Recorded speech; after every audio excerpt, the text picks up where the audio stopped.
ऊर्जा का उपयोग, शक्ति का उपयोग करने की भी दृष्टि होनी चाहिए।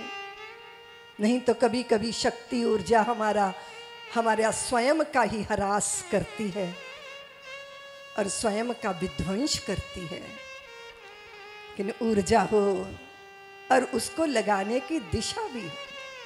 आज ही वो अपनी परम भागवती मई माता का स्मरण मुझसे कर रहे थे, स्वर्गीय श्रीमती इंद्रावती जी, जिनके संस्कारों से वो सिंचित हुए।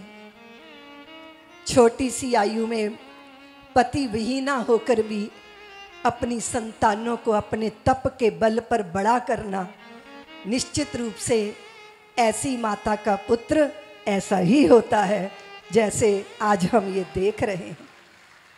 क्योंकि व्यक्ति परिस्थितियों, हालातों, उन सब के बीच में व्यक्ति का निर्माण होता है। विपत्ति परीक्षित के ऊपर भी आई। इससे बढ़कर विपत्ति क्या होगी कि आपको पता चले कि 7 दिन में आपकी शरीर की लीला पूरी होने वाली है। मृत्यु से बढ़कर तो कोई भय नहीं होता। धन छूट जाने का व यश छूट जाने का, वस्तु पदार्थ छूट जाने का भी भय होता है, किंतु ये तो तब होगा ना जब शरीर होगा और पता चला शरीर ही जा रहा है। इससे बड़ा भय तो संसार में कुछ नहीं। मृत्यु से बड़ा भय है, क्योंकि जिजीविषा हर व्यक्ति के चित्त में होती है। हम बने रहना चाहते हैं, हम हमेशा बने रहना चाहते हैं। और कदाचित अगर हमें पता है कि हमें पता है शरीर नहीं रहेगा, तो हम अपनी संतानों में बने रहना चाहते हैं। आप लोग वो गीत गाते हो ना, हम ना रहेंगे तुम ना रहोगे, लेकिन रहेंगी निशानियाँ। हमारी संतानों में हम जीना चाहते हैं, संतानों की संतानों में, संतानों की संतानों में। आज हम में हम ही थोड़ी हैं, हमारे पिता भी हैं। हमारे पिता ही थोड़ी हैं, हमारे पिता के पिता भी हैं। और पिता के पिता ही नहीं, पिता के पिता के पिता भी हम में हैं। तो वो जीवित है हमारे में, जीवंत है हमारे में। और जिजीविषा बड़ी गहरी लालसा है, जीने की चाह। हम बने रहना चाहते हैं। हमें मालूम है कि नश्वर है काया, मिट जाएगी, मिट्टी में होके मिट्टी हो जाएगी। बुलबुला है, फूट जाएगा, पुष्प है, मुरझा जाएगा। लेकिन फिर भी कहीं गहरे में लगता है। बड़ी लंबी आयु के लोगों को भी लगता है अच्छे डॉक्टर को दिखा दो। वेंटिलेटर पर लोग लटके रहते हैं, पर शरीर नहीं छोड़ना चाहते। इतनी गहरी शरीर के प्रति अहंता होती है, ममता होती है। सबसे ज्यादा प्रिय हमको शरीर होता है। और इस शरीर का पता चल जाए कि ये छूट जाएगा, इससे बड़ी भारी विपत्ति को याद हो सकती है। लेकिन जो भगवान के भक्त होते हैं, वो विपत्ति को कभी विपत्ति नहीं मानते। दुनिया भर के बड़े बड़े से बड़ी विपत्ति सामने आ जाए, सच है विपत्ति जब आती है कायर को ही दहलाती है। सूरमा नहीं विचलित होते, पल एक नहीं धीरज खोते। विघ्नों में राह बनाते हैं, कांटों को गले लगाते हैं। मुख से न कभी उफ कहते हैं, जो आ पड़ता सो सहते हैं। खम ठोंक ठेलता है जब नर, पर्वत के जाते पांव उखड़। मानव जब जोर लगाता है, तो पत्थर पानी बन जाता है। मानव जब जोर लगाता है। और कदाचित इससे बड़ा तो कोई पुरुषार्थ नहीं हो सकता कि हम जान ले कि मृत्यु के पार भी कुछ है, जिसे मृत्यु भी नहीं लील सकती, जिसे मृत्यु भी अपना ग्रास नहीं बना सकती। और इस अन्वेषण में जो लग जाता है, वो जिज्ञासु होता है, वो मुमुक्षु होता है। और ये मुमुक्षत्व साधारण नहीं है। पहले तो मनुष्य में मनुष्यत्व साधारण नहीं। ये मत सोचिएगा कि हम मनुष्य शरीर धारण करके आ गए तो हम मनुष्य हो गए। मनुष्य को मनुष्यता अर्जित करनी पड़ती है। हम पशुओं की तरह नहीं है कि पशु ने शरीर लिया और पशुता उसको मिल गई। हम मनुष्य हैं, हमें मनुष्यता अर्जित करनी पड़ती है, हमें उसको संस्कारों से अर्जित करना पड़ता है। अगर आप सोचो ब्राह्मण के घर में कोई पैदा हो गया तो ब्राह्मण बन गया, ऐसा नहीं है। छत्री के घर में कोई छत्री बन के पैदा हो गया, ऐसा नहीं है।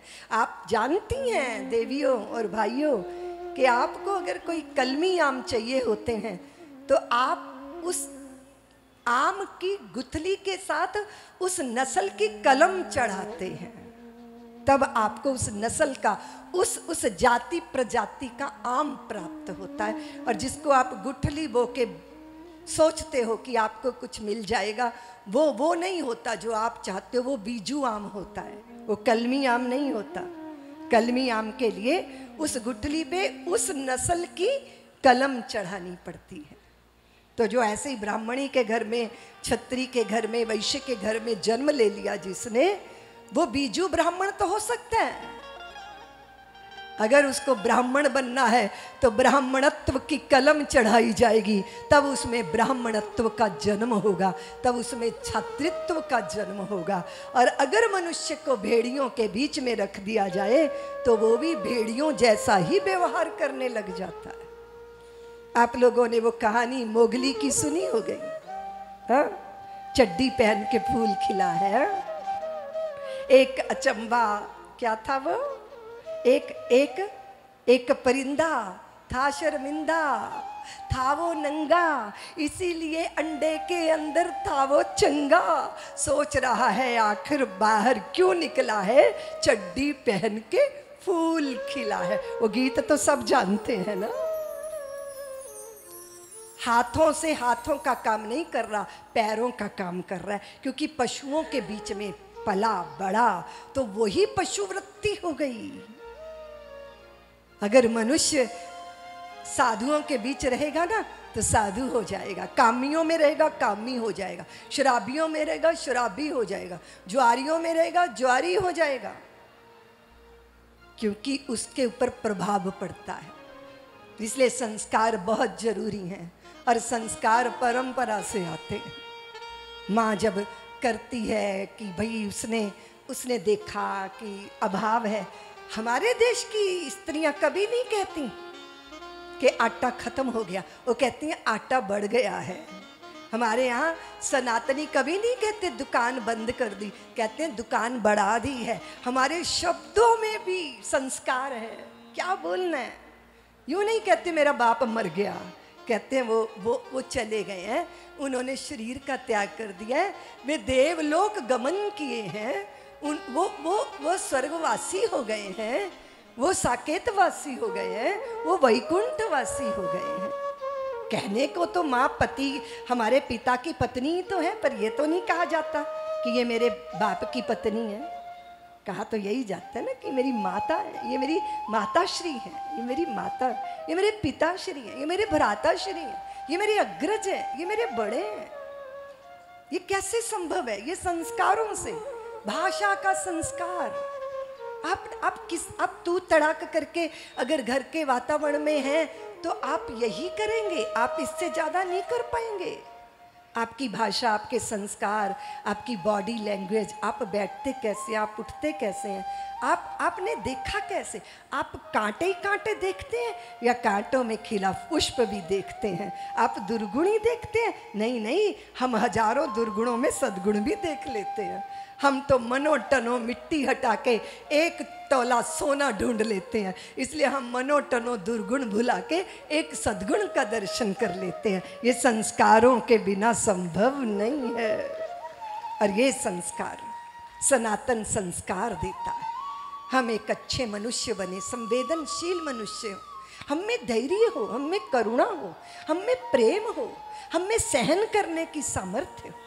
और यही नहीं कि हम प्रतिकूलताओं को सहन करें, हमें अनुकूलता को भी सहन करना आना चाहिए, क्योंकि अनुकूलता हमें मदोन्मत्त बना देती है, सफलता हमारा दिमाग खराब कर देती है, अनुकूलताएं हमें घमंडी बना देती हैं। और अनुकूलता हो अमीरी हो, प्रसिद्धि हो, यश हो, कीर्ति हो, मान्यता हो, जय जयकार हो, और उसमें भी हम विनम्र बने रहें, ये संस्कारों के बिना नहीं हो सकता, ये धर्म की शरण के बिना नहीं हो सकता, ये अग्रजों पूर्वजों के आशीर्वाद के बिना नहीं हो सकता।